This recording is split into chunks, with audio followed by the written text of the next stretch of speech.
with a big fight in City, and hopefully tonight Tony Bellew can establish us on the world scene, and set it up for many big nights in Liverpool. Listen, definitely, we're hoping that 5 o'clock in the morning everyone should be getting behind Tony. Whether you think he's going to win or not, whether you like him or not, he's one of our fighters and everyone should get behind him at the end of the day.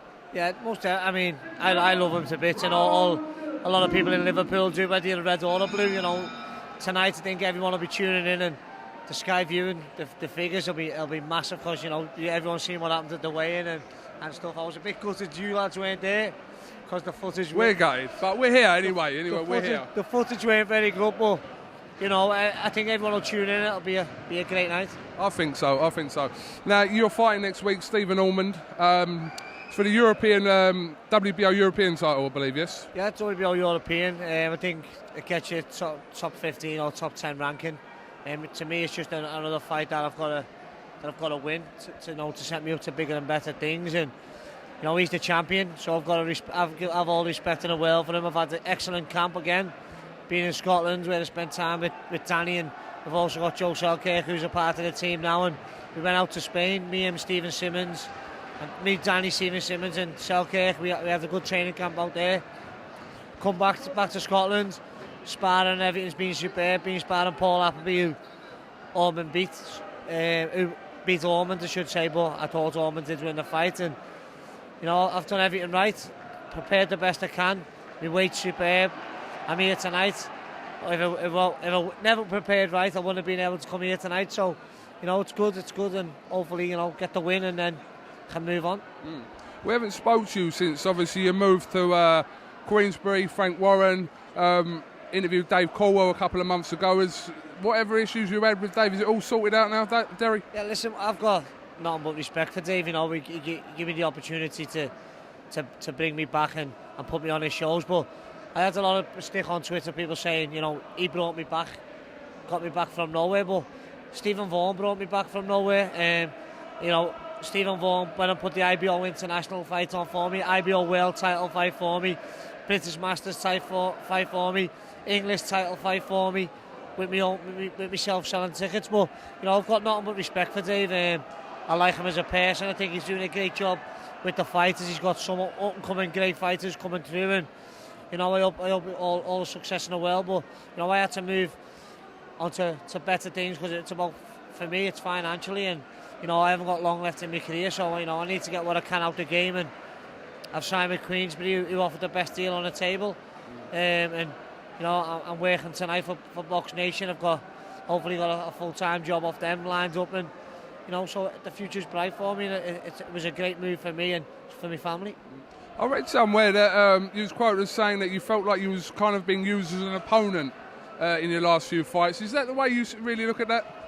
Yeah, and even in one of Eddie's interviews, and Eddie will admit to himself, he says, we've tried beating Eddie so many times and we couldn't. So, what does that say for you? I mean, he's just signed Tommy Coyle, who have gone on to beat, I guarantee you, Curtis Woodhouse fights on one of his bills very soon for the title, who have already beat Anthony Crawler, who have beat, and I should have beat the second time, and I believe I beat the second time.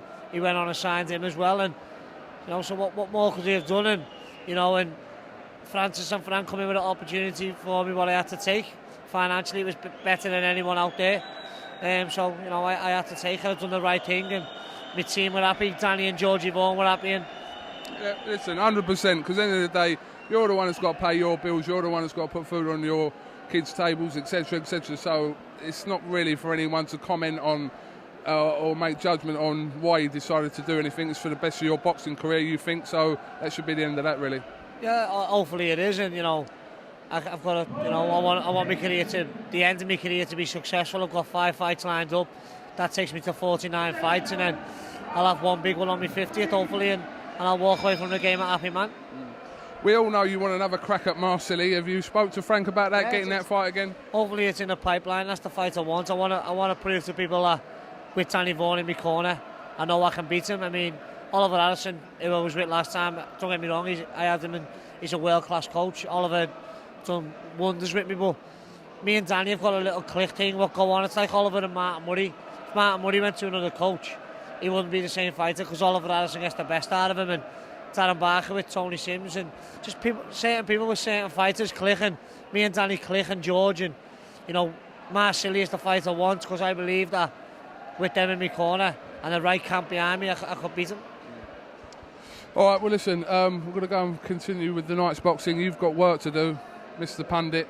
Well, you are like a pundit there. I'm trying to be one. I haven't got a fucking clue what to do.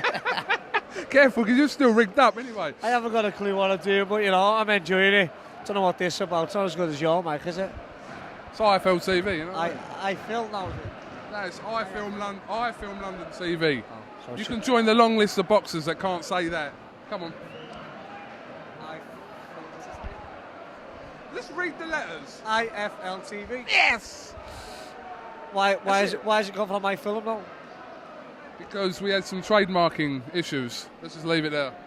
And I'm happy that the music's changed as well. Didn't you like the music? Again, so it's on the third one now. This one's okay. Careful, he done the music. That's his voice. That I film, that's his voice. James, I'm not having that, mate.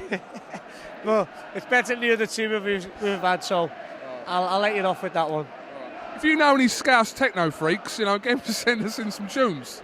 Techno? Yeah. House, or, you know. Chris Walker, do you know Walker? Walks Gloves, yeah. He'll have you some Really? yeah. Oh, we'll get him to send it in. DJ. Is he? Yeah. In the Lisbon. Okay. Just tweet him tomorrow, just say, how long have you been DJing in Lisbon? And he'll send you some fucking techno gear. We'll do that. All right. All right, Derry, thank you very much for talking to IFL TV, and go back to your job and we'll go back to ours. Cheers, thanks. Kugan, Cassius, Derry Matthews here at the Copper Box. Thank you very much.